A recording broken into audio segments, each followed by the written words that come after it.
Hello friends, welcome back to my channel. ಇವತ್ತಿನ ರೆಸಿಪಿಯಲ್ಲಿ ನಾವು ಮೆಂತ್ಯ ಸೊಪ್ಪನ್ನ ಬಳಸ್ಕೊಂಡು ಒಂದು ಹೆಲ್ದಿಯಾಗಿರುವಂತಹ ಸ್ನ್ಯಾಕ್ಸ್ ರೆಸಿಪಿನ ಯಾವ ರೀತಿ ಮಾಡೋದು ಅಂತ ನೋಡೋಣ. ತುಂಬಾನೇ ರುಚಿಯಾಗಿರುತ್ತೆ. ಸ್ವಲ್ಪವೂ ಕೂಡ ಗೊತ್ತಾಗೋದಿಲ್ಲ ಇದು ಮೆಂತ್ಯ ಸೊಪ್ಪನ್ನ ಬಳಸಿ ಮಾಡಿರೋದು ಅಂತ. ಅಷ್ಟು ರುಚಿಯಾಗಿರುತ್ತೆ. ಬನ್ನಿ ಹಾಗಿದ್ರೆ ಈ ಹೆಲ್ದಿಯಾಗಿರುವಂತಹ ಸ್ನ್ಯಾಕ್ಸ್ ರೆಸಿಪಿನ ಯಾವ ರೀತಿ ಮಾಡೋದು ಅಂತ ನೋಡೋಣ. ಮೊದಲಿಗೆ 1 ಕಟ್ ಆಗುವಷ್ಟು ಮೆಂತ್ಯ ಸೊಪ್ಪನ್ನ ತಗೊಂಡಿದ್ದೀನಿ.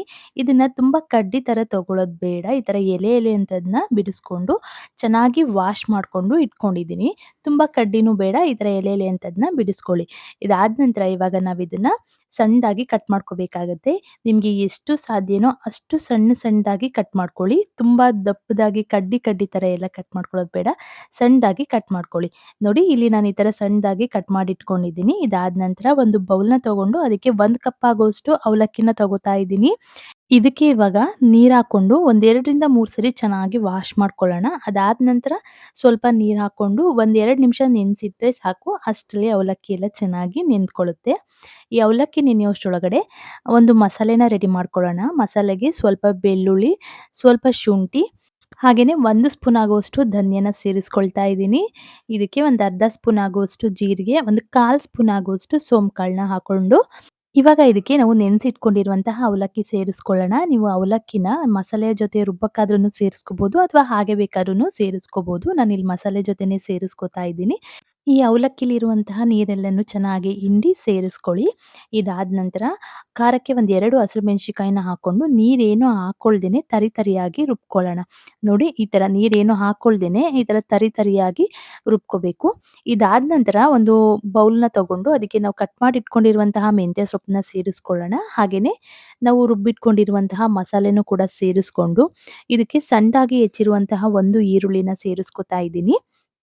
ಇವಾಗ ಇದಕ್ಕೆ ನಾನಿಲ್ಲಿ ಖಾರಕ್ಕೆ ಒಂದು ಅರ್ಧ ಸ್ಪೂನ್ ಆಗುವಷ್ಟು ಅಚ್ಚ ಖಾರದ ಪುಡಿ, ಹಾಗೇನೇ ಒಂದು 1/4 ಟೀ ಸ್ಪೂನ್ ಆಗುವಷ್ಟು ಅರಿಶಿಣನೂ ಕೂಡ ಸೇರಿಸ್ಕೊಂಡು ಇದಕ್ಕೆ ರುಚಿಗೆ ತಕ್ಕಷ್ಟು ಉಪ್ಪನ್ನ ಸೇರಿಸ್ಕೊತಾ ಇದ್ದೀನಿ. ಹಾಗೇನೇ 1 ಸ್ಪೂನ್ ಆಗುವಷ್ಟು ಎಳ್ಳು ಕೂಡ ಸೇರಿಸ್ಕೊತಾ ಇದ್ದೀನಿ. ಇದು ಆಪ್ಷನಲ್ಲು, ಬೇಡ ಅಂದರೆ ಸ್ಕಿಪ್ ಮಾಡ್ಕೋಬೋದು. ಇದೆಲ್ಲ ಆದ ನಂತರ ಒಂದು 2ರಿಂದ 3 ಸ್ಪೂನ್ ಆಗುವಷ್ಟು ಕಡಲೆ ಹಿಟ್ಟನ್ನ ಸೇರಿಸ್ಕೊತಾ ಇದ್ದೀನಿ. ಜಾಸ್ತಿ ಹಾಕೊಳ್ಳೋದು ಬೇಡ. ಒಂದು 2ರಿಂದ 3 ಸ್ಪೂನ್ ಆದ್ರೆ ಸಾಕಾಗುತ್ತೆ.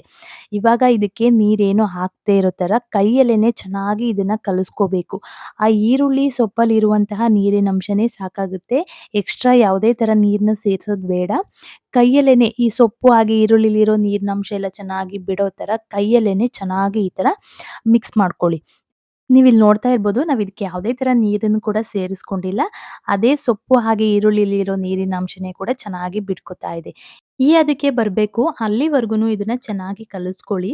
ನಾವಿದನ್ನ ತಗೊಂಡು ಈ ಥರ ಉಂಡೆ ಕಟ್ಟಿದ್ರೆ ನೀಟಾಗಿ ಉಂಡೆ ಆಗಬೇಕು. ಆ ಹದಕ್ಕೆ ಬರೋವರೆಗೂನು ಚೆನ್ನಾಗಿ ಕಲಿಸ್ಕೋಬೇಕು. ನೋಡಿ ನೀವಿಲ್ಲಿ ನೋಡ್ತಾ ಇರ್ಬೋದು ಎಷ್ಟು ನೀಟಾಗಿ ಉಂಡೆ ಆಗ್ತಿದೆ ಅಂತ. ಇವಾಗ ಇದು ರೆಡಿಯಾಗಿದೆ. ಇವಾಗ ನಾವಿಲ್ಲಿ 2 ಕೈಗೆ ಸ್ವಲ್ಪ ಎಣ್ಣೆನ ಈ ಥರ ಹಚ್ಕೋಬೇಕಾಗುತ್ತೆ. ಎಣ್ಣೆ ಹಚ್ಕೊಂಡು ಸಣ್ಣ ಸಣ್ಣ ಉಂಡೆಗಳಾಗಿ ಮಾಡ್ಕೊಳ್ಳಿ.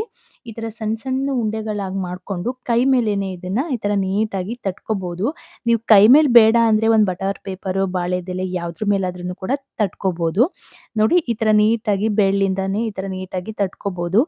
ಈ ಥರ ತಟ್ಟಕ್ಕಾಗಲ್ಲ ಅನ್ನೋರ್ಗೆ ಇನ್ನೊಂದು ಮೆಥಡ್ ತೋರಿಸ್ಕೊಡ್ತೀನಿ. ಇದನ್ನ ಸಣ್ಣ ಸಣ್ಣ ಉಂಡೆಯಾಗಿ ಮಾಡ್ಕೊಂಡು ನೀಟಾಗಿ ಉಂಡೆ ಮಾಡ್ಕೊಳ್ಳಿ. ಇದಾದ ನಂತರ ಕೈಯಿಂದ ಈ ಥರ ಪ್ರೆಸ್ ಮಾಡ್ಕೊಂಡ್ರೆ ಸಾಕು. ನೋಡಿ ಎಷ್ಟು ಈ ತಟ್ಟೋದೇ ಬೇಡ. ಸುಮ್ನೆ ಜಸ್ಟ್ ಕೈ ಮಧ್ಯ ಇಟ್ಕೊಂಡು ಈ ಥರ ಪ್ರೆಸ್ ಮಾಡ್ಕೊಂಡ್ರೆ ರೆಡಿ ಆಗೋಗುತ್ತೆ. ಮಿಕ್ಕಿರೋದೆಲ್ಲನೂ ಕೂಡ ಹೀಗೇನೆ ತಟ್ಕೊಂಡು ಇದಾದ ನಂತರ ಪ್ಯಾನ್‌ಗೆ ಸ್ವಲ್ಪ ಎಣ್ಣೆ ಹಾಕ್ಕೊಂಡು ಎಣ್ಣೆ ಚೆನ್ನಾಗಿ ಬಿಸಿ ಆದ್ಮೇಲೆ ನಾವು ತಟ್ಟಿಟ್ಕೊಂಡಿರುವಂತಹ ವಡೆನ ಈ ಕಾದಿರುವಂತಹ ಎಣ್ಣೆಯಲ್ಲಿ ನಿಧಾನವಾಗಿ ಒಂದೊಂದೇ ಸೇರಿಸ್ಕೊಳ್ಳೋಣ. ಉರಿನ ಮೀಡಿಯಂ ಟು ಲೋ ಫ್ಲೇಮಲ್ಲೇ ಇಟ್ಕೊಂಡು 2 ಸೈಡು ಚೆನ್ನಾಗಿ ಬೇಯಿಸ್ಕೊಳ್ಳಿ. ಇದ್ರ ಟೇಸ್ಟ್ ಅಂತೂ ತುಂಬಾನೇ ಚೆನ್ನಾಗಿರುತ್ತೆ. ಹಾಗೆ ಹೆಲ್ತ್‌ಗೂನು ಕೂಡ ತುಂಬಾನೇ ಒಳ್ಳೇದು. ಇದನ್ನ ತಿರ್ವಾಕೊಳ್ತಾ 2 ಸೈಡು ಚೆನ್ನಾಗಿ ಕ್ರಿಸ್ಪಿಯಾಗಿ ಬೇಯಿಸ್ಕೋಬೇಕು. ಇದು ಒಂದ್ ಕಡೆ ಬೆಂದಿದೆ. ಇನ್ನೊಂದ್ ಕಡೆನೂ ಕೂಡ ಈ ತರ ತಿರ್ವಾಕೊಳ್ತಾ 2 ಸೈಡು ಚೆನ್ನಾಗಿ ಬೇಯಿಸ್ಕೊಳ್ಳೋಣ. ಈ ಎಣ್ಣೆಲಿರುವಂತಹ ನೊರೆ ಅಂಶ ಎಲ್ಲ ಕಂಪ್ಲೀಟ್ ಆಗಿ ಕಡಿಮೆ ಆದಾಗ ಇದು ಬೆಂದಿದೆ ಅಂತ. ನೀವಿಲ್ಲಿ ನೋಡ್ತಾ ಇರ್ಬೋದು ಇದು 2 ಸೈಡು ಚೆನ್ನಾಗಿ ಕ್ರಿಸ್ಪಿಯಾಗಿ ಬೆಂದಿದೆ. ಇದನ್ನ ಇವಾಗ ನಾವು ಎಣ್ಣೆಯಿಂದ ಸಪರೇಟ್ ಆಗಿ ಎತ್ತಿಟ್ಕೊಳ್ಳೋಣ. ತುಂಬಾನೇ ರುಚಿಯಾಗಿರುತ್ತೆ. ಹಾಗೇನೇ ಆರೋಗ್ಯಕ್ಕೂ ಕೂಡ ತುಂಬಾನೇ ಒಳ್ಳೆಯದು. ಮನೆಯಲ್ಲಿ ಸ್ವಲ್ಪ ಮೆಂತ್ಯ ಸೊಪ್ಪು ಇದ್ದಾಗೆಲ್ಲ ಇದನ್ನ ಇನ್ಸ್ಟೆಂಟ್ ಆಗಿ ಟ್ರೈ ಮಾಡ್ಬೋದು. ಟೇಸ್ಟ್ ಅಂತೂ ಸಖತ್ತಾಗಿರುತ್ತೆ.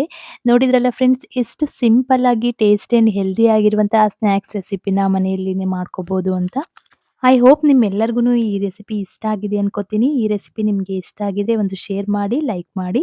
ಹಾಗೇನೇ ಇದೇ ತರಹದ ಮತ್ತಷ್ಟು ಈಸಿ ರೆಸಿಪಿಗಾಗಿ ನನ್ನ ಚಾನೆಲ್‌ನ ಸಬ್ಸ್ಕ್ರೈಬ್ ಮಾಡ್ಕೊಳ್ಳಿ.